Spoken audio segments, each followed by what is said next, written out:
Ratchet and Clank Rift Apart is an upcoming third-person shooter platforming video game that is being developed by Insomniac Games and published by Sony. The game is the follow-up to 2016's Ratchet and Clank, which served as a reimagining of the series and was released alongside the movie, but in terms of actual story, Rift Apart will be more connected to the Into the Nexus plotlines.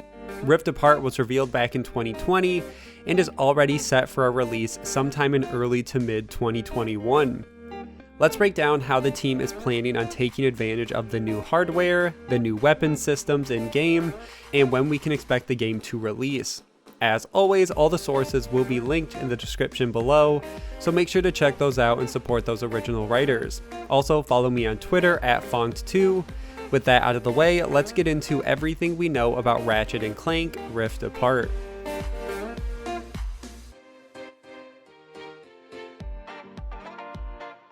Let's start with the reveal event for the game that happened in June of 2020. Insomniac and Sony released an announcement trailer for their new title. It introduced the idea of rifts and traveling through them. It also teased the story of all dimensions collapsing on each other, which, if it's not dealt with, will destroy all organic life in the universe. And the big twist at the end of the trailer was the introduction of a female Lombax. And the creative director of the project, Marcus Smith, was quick to say the team still considers this a standalone title, but Smith goes on to say further that they want to stay in the world they built leading up to Into the Nexus and want to continue that storyline rather than the Ratchet and Clank reboot storyline, because that story was told by an unreliable narrator. So if you are new to this game series, you will be able to jump in here for the first time and still understand it and play through it, but if you are a longtime fan, there will be little hints, Easter eggs, and things that make more sense for you. So this game will be connected more so to the original game's timeline and really not connected to the 2016 reboot. And the reason all of these rifts are here is because of the Dimensionator device, which was used in Into the Nexus, but at the end the device was broken and Clank took the device to potentially fix and surprise Ratchet, so someday they could use it to find the rest of the Lombax race. Marcus Smith confirmed that this will be a plot device used in-game in an interview with Games Radar. He said, quote, "The premise is that our longtime heroes are confronted by an evil arch-nemesis who wields a dimension-tunneling device known as the Dimensionator. As often happens in this type of scenario, this damages the fabric of space-time and our heroes will need to use an evolving arsenal of creative firepower to try and save the universe. We don't want to give away too much, but players' jaws will hit the floor when they discover the butler did it." Shoot, I said too much. So clearly this game will have aspects that, if you've been following the franchise for a while, will pay off in this title, but you don't necessarily need to understand everything to go into this game and enjoy it. That's where I'm going to leave that discussion, but if you want to hear more about it, I'm sure there are videos and articles covering more connections to previous games. I know fans have already broken down some of these areas that they did show off in the trailer, which I will get back to a little bit later in this video. Later on, Sony did confirm that the new female Lombax will be playable in-game, and the final reveal event related to this was the extended gameplay demo that was released in August of 2020. As we get further into this video as well, we will break down the weapons we see in the gameplay. So for now, all I want to say is around the same time, they also released 10 minutes of gameplay. And of course, the game was announced as a PlayStation 5 exclusive, but it was going to be a true PlayStation 5 exclusive. And I mean, this won't come to PlayStation 4 like Miles Morales or the rumors about the new God of War potentially coming to the PS4. This game will only ever be on the PlayStation 5, and the team is using the extra hardware from the PlayStation 5 to make a game with a lot of new features that were not in previous titles.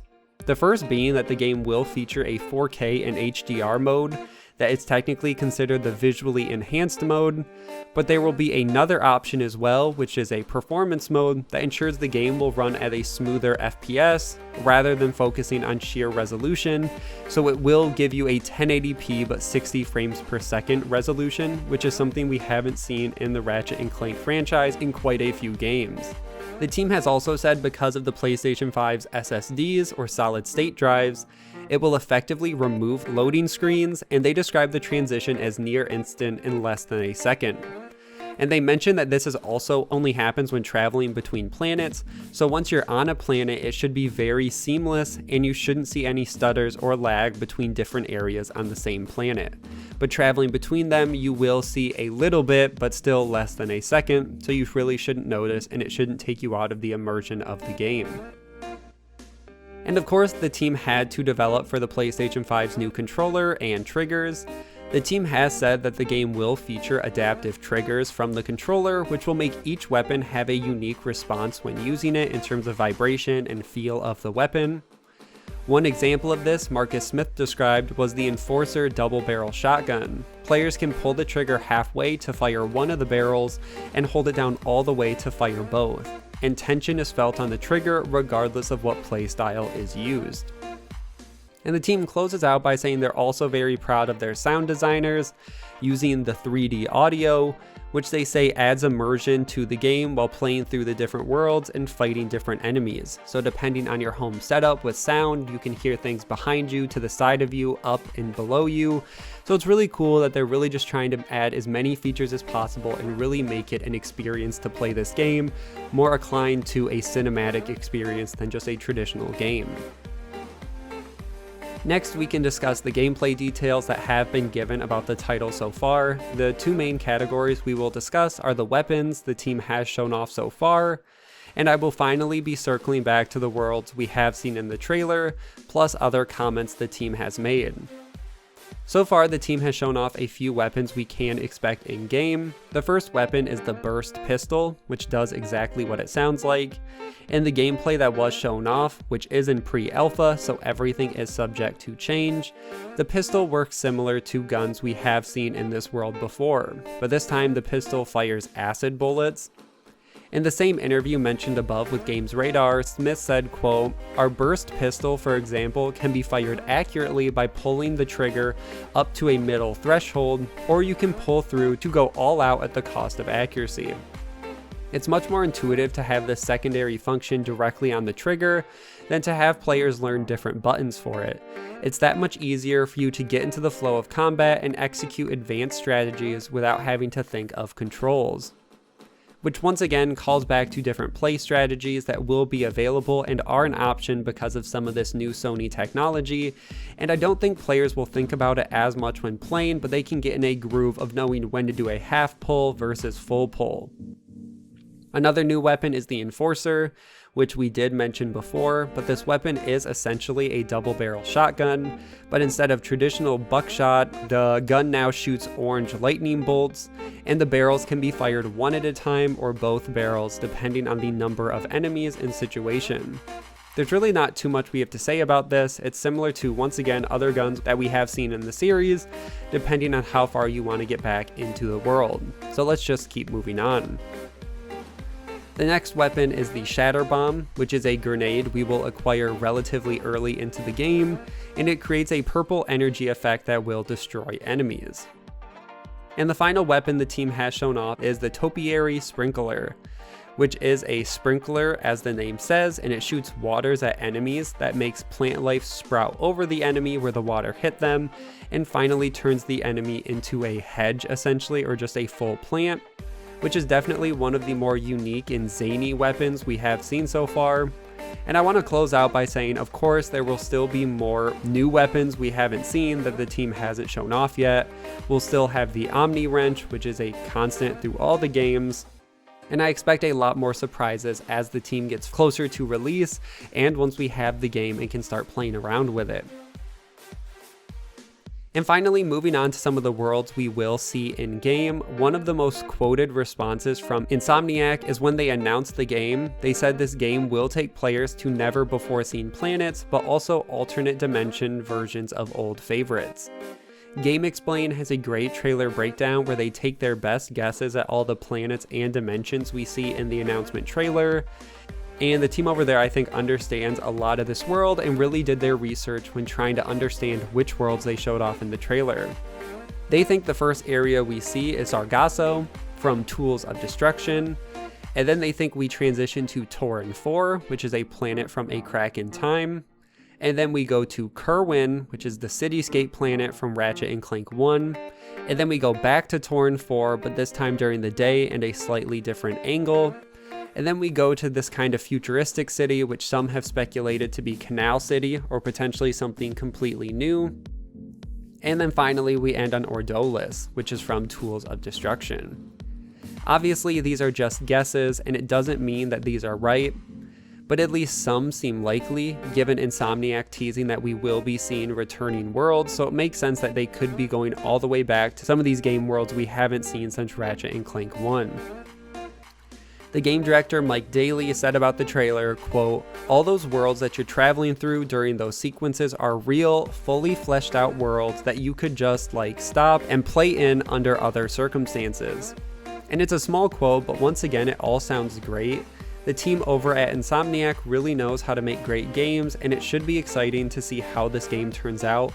And all these worlds they have created where if you go into a rift, you could stay in that world for who knows how long, exploring, playing around with it before traveling to others.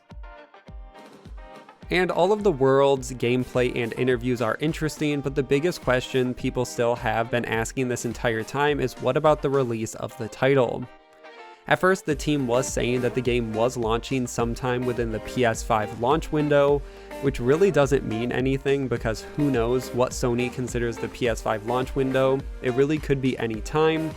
And the only real evidence we have of when this could be is if you remember infamous Second Son, which was marketed the same way. Sony said it was going to be released sometime during the PS4 launch window, and it ended up releasing in March after a fall console release.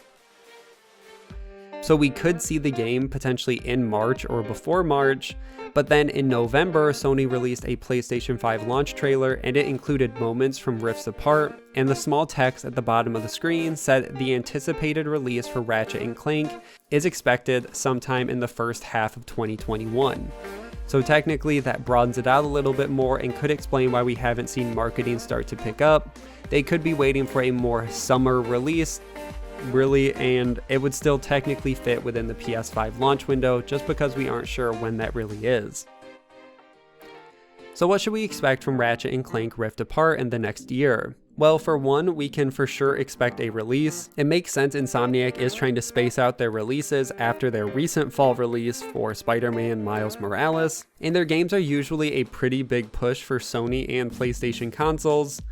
There have been rumors that the game could release in February, but if that was the case, I would have anticipated that we should have started to see marketing pick up, and that seems very unlikely unless Sony starts to push the title very soon after this video is released. I think most community members are also excited to see a story continuation of the games up to this point, and the fact Insomniac is going to ignore the reboot has a lot of fans excited that we're going to get back to the world we already know. And I am personally excited for this game to release, and for the most part that is everything we know about Ratchet and Clank Rift Apart and where I'm going to end this video. Make sure to like and share, subscribe for weekly gaming news, and I will see you guys in the next one.